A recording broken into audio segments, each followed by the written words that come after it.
I never in a million years would think that there would come a point in time where I would say, God damn, I would take George W. Bush as president over who's in the office right now. But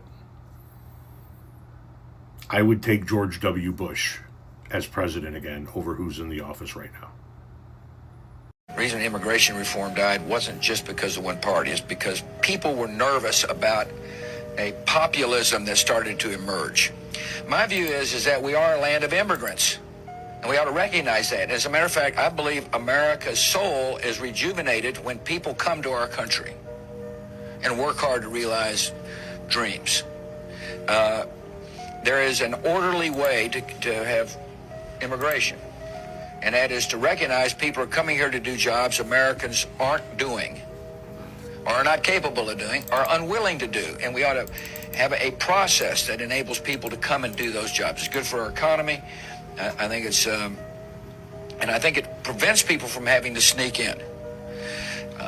There are laborers who do jobs people won't do, but there are also incredibly bright students who come. And I think it is a foolhardy policy to limit the number of workers that could contribute, for example, to the productivity of the United States in the internet world. I do believe there will be a rational immigration policy eventually passed. I think there's going to have to be some time. What's interesting about our country, if you study history, is that there are some isms that occasionally pop up. One is isolationism, and its evil twin protectionism, and its evil triplet nativism. So if you study the 20s, for example, there was an American First policy that said, who cares what happens in Europe? Well, what happened in Europe mattered eventually because of World War II. There was Smoot-Hawley, which was a part of an economic policy, which basically said we don't want trade. In other words, let's throw up barriers. And there was an immigration policy that I think during this period argued we had too many Jews and too many Italians, therefore we should have no immigrants. And my point to you is we've been through this kind of period of isolationism, protectionism, nativism. I'm a little concerned that we may be going through the same period. I hope that these isms pass, which would then allow for a more orderly look at immigration policy. But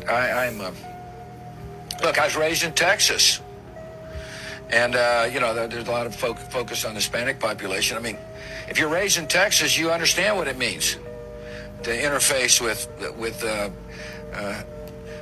Mexican Americans who are Texan, and you realize that we share the same values: faith, family, hard work, commitment to service, and I think we ought to welcome people from different cultures to America. The great thing about America is we ought to be confident in knowing that everybody becomes an American, and we share the same value system. In other words, there's great capacity for our society to assimilate people. What the fuck happened to the Republican Party?